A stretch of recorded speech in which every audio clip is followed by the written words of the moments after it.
नांदेडमध्येही शेतकरी कर्जमाफी प्रश्नी प्रहारकडून आंदोलन करण्यात आलं। अशोक चव्हाण आणि श्रीजया चव्हाण यांच्या घरासमोर हे आंदोलन करण्यात आलं। चव्हाण यांच्या घरासमोर पोलिसांचा मोठा बंदोबस्त तैनात आहे। शेतकऱ्यांचं काही खरं नाही, आम्हाला या मशालीनं जाळा, अशा संतप्त प्रतिक्रिया आंदोलक शेतकऱ्यांनी दिलेल्या आहेत। या आंदोलकांशी आमचे प्रतिनिधी कमलाकर बिराजदार यांनी संवाद साधला। पाहूया।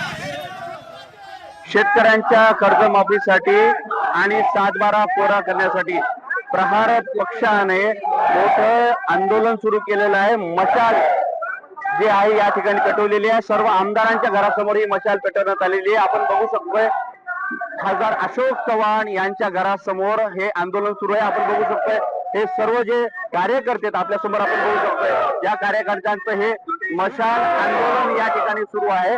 आणि या ठिकाणी मोठ्या प्रमाणात प्रहार पक्षाचे सर्व पदाधिकारी आहेत या ठिकाणी आपल्याला पाहायला मिळतात। आपण त्यांच्याकडे जाणून घेऊयात नेमकं तुमच्या मागण्या काय आहेत आणि आज तुम्ही आता हे आंदोलन करताय। आमच्या मागण्या शेतकऱ्यांचा 7/12 कोरा झाला पाहिजे, शेतकऱ्यांना पूर्णतः कर्जमाफी मिळाली पाहिजे, पहिली एक मागणी। दुसरी मागणी आहे शेतकऱ्यांचे पेरणी ते कापणीपर्यंतची सर्वच कामे मनरेगामध्ये समाविष्ट करावी।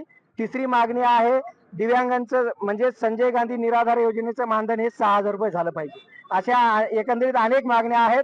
त्या मागण्या लवकरात लवकर शासन दरबारी या आमदार महोदयांनी मान्य कराव्यात। आंदोलन जे आहे जिल्हाभरामधील सर्व आमदारांच्या घरासमोर हे आंदोलन सुरू आहे। यावरती आता प्रशासन काय निर्णय घेणार यावरती सर्वांच्या नजरा लागलेल्या आहेत। लोकशाही मराठी, नांदेड।